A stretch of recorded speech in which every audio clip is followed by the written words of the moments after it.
નમસ્કાર, મારું નામ કુંજ વ્યાસ છે. હું ગુજરાતથી વડોદરાથી આવ્યો છું. હું શ્રી હરિ કન્સલ્ટન્સી દ્વારા સમરકંદ મેડિકલ સ્ટેટ યુનિવર્સિટીમાં ફર્સ્ટ યરમાં સેકન્ડ સેમમાં અભ્યાસ કરી રહ્યો છું. યુનિવર્સિટીની વાત કરીએ તો યુનિવર્સિટી NMC અપ્રુવ છે એન્ડ ગવર્મેન્ટ કોલેજ છે. સમરકંદની ઉઝબેકિસ્તાનની ટોપ રેન્ક યુનિવર્સિટીમાં આવે છે.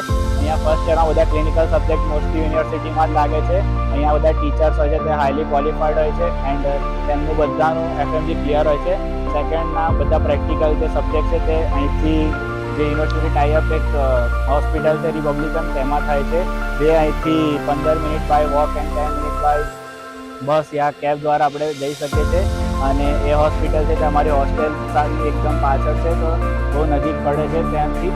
એન્ડ અહીંના બધા જ ટીચર્સ અમને હિન્દીમાં અવેલેબલ હોય છે. Indian teachers and Pakistani teachers હોય છે જે અમને બધી જ રીતે હેલ્પ કરી રહ્યા હોય છે. હવે મારી હોસ્ટેલ વિશે વાત કરું તો મારી હોસ્ટેલ સમરકંદના એકદમ સેન્ટર પાર્ટમાં છે, જ્યાંથી અમારે બધી જ ક્લાસીસ એકદમ નજીક પડતી હોય છે.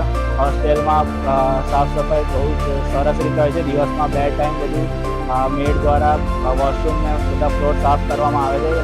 જમવાનું મેક્સનું ફૂડ ખૂબ જ સારું હોય છે. હું વેજીટેરિયન છું તો મને 2 ટાઈમ સારું જમવાનું મળી રહે છે. ઇવન હોસ્ટેલમાં જૈન ફૂડ પણ અવેલેબલ હોય છે. હોસ્ટેલમાં સિક્યોરિટી ઘણી સારી છે. રાત્રે 10 વાગ્યા પછી બહાર નીકળવાનું પરવાનગી હોતી નથી. સમરકંદ સ્ટેટ મેડિકલ યુનિવર્સિટીમાં ISS ઇન્ડિયન સ્ટુડન્ટ સોસાયટી કરીને આપણા સ્ટુડન્ટ્સ દ્વારા ચલાવવામાં આવતી એક સંસ્થા છે જે અમને બધી જ રીતે હેલ્પ કરી રહેતી હોય છે. ઇવન અમે જ્યારે આવ્યા હતા ત્યારે અમારું ફર્સ્ટ યરનું બધું ડોક્યુમેન્ટેશન એ ISS દ્વારા કરવામાં આવ્યું હતું. તે આપણા ઇન્ડિયાના સ્ટુડન્ટ હોય છે, તો અમને જ્યારે પણ કોઈ પ્રોબ્લેમ પડે તો અમને તેઓ દ્વારા હેલ્પ કરવામાં આવે છે. અમારી યુનિવર્સિટીમાં ફેસ્ટિવલ તથા સ્પોર્ટ્સ ઇવેન્ટ બધું જ ઓર્ગેનાઇઝ કરવામાં આવે છે. ફેસ્ટિવલ જેમ કે નવરાત્રિ, દિવાળી, લંગર લાગે છે અને બધા જ ફેસ્ટિવલમાં જમવાનુંથી લઈને બધું સારી સુવિધા આપવામાં આવે છે. એન્ડ સ્પોર્ટ્સમાં તો ક્રિકેટ ટુર્નામેન્ટ, ચેસ છે, ફૂટબોલ ટુર્નામેન્ટ છે, એવા બધા સ્પોર્ટ્સ થાય છે અને જીતનારને ખૂબ જ સારું ઇનામ મળે છે. અમારી આ યુનિવર્સિટીમાં એક્ઝામ CBT કરીને એક એક્ઝામ લેવામાં આવે છે, કમ્પ્યુટર બેઝ ટેસ્ટ.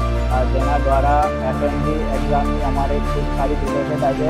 આ ઉપરાંત આ યુનિવર્સિટીમાં ઓલિમ્પિયાડની એક્ઝામ પણ થાય છે, જેનાથી અમે અહીંયા લોકલ સ્ટુડન્ટ્સ છે અને બીજી યુનિવર્સિટીના સ્ટુડન્ટ સાથે કમ્પીટ કરી શકે છે, જેથી અમને ઘણું કોમ્પિટિશનનું અને સારું એવું બેકગ્રાઉન્ડ મળી રહે છે એક્ઝામની તૈયારી કરવાની. હવે સમરકંદના ક્લાઇમેટની વાત કરીએ તો એનું ક્લાઇમેટ બહુ સરસ છે. ઇન્ડિયા કરતાં એનું ક્લાઇમેટ થોડું ઠંડુ અને નેચર ફ્રેન્ડલી છે.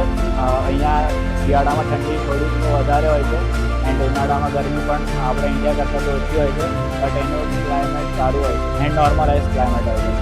અમારા જેવા ઇન્ડિયન સ્ટુડન્ટ્સને વીકેન્ડમાં ફરવા માટે સમરકંદના ઘણી બધી પ્લેસીસ છે, જેમ કે ફેમિલી પાર્ક છે, મેકોન મોલ છે, રેગિસ્તાન સ્ક્વેર છે, સીપ રોડ છે. અમે વીકેન્ડમાં ત્યાં ટાઈમ સ્પેન્ડ કરીએ છીએ. ત્યાં મોલમાં ગેમ્સ છે એન્ડ ઘણી બધી એક્ટિવિટીઝ હોય છે, જેથી અમને અહીંયા ઘણી મજા આવે છે એન્ડ અમે ફ્રેન્ડ્સના બધા ગ્રુપ સાથે ત્યાં જતા હોઈએ છીએ. સમરકંદ સ્ટેટના બધા લોકલ્સ છે, એ લોકલ્સનો સ્વભાવ ઘણો સારો હોય છે. તમને બધી રીતે હેલ્પફુલ હોય છે. અમે ઇન્ડિયન સ્ટુડન્ટ્સને ઘણી રિસ્પેક્ટથી નજરથી જોઈએ છે એન્ડ અમે ક્યારે પણ કોઈ પ્રોબ્લેમ હોય કે કશું પણ અમે વાત કરીએ તો તમને હેલ્પ કરતા હોય છે. હું એન્ડમાં શ્રી હરિ કન્સલ્ટન્સીનો આભાર માનું છું કે તેમના થ્રુ હું આ યુનિવર્સિટીમાં આવ્યો એન્ડ હું તમને લોકોને પણ સજેસ્ટ કરું છું કે તમારે MBBS કરવાનું તમારું સપનું હોય એન્ડ તમારે પણ ફ્યુચર તમારું બ્રાઇટ બનાવવું હોય તો તમે શ્રી હરિ કન્સલ્ટન્સીનો કોન્ટેક્ટ કરો. Thank you.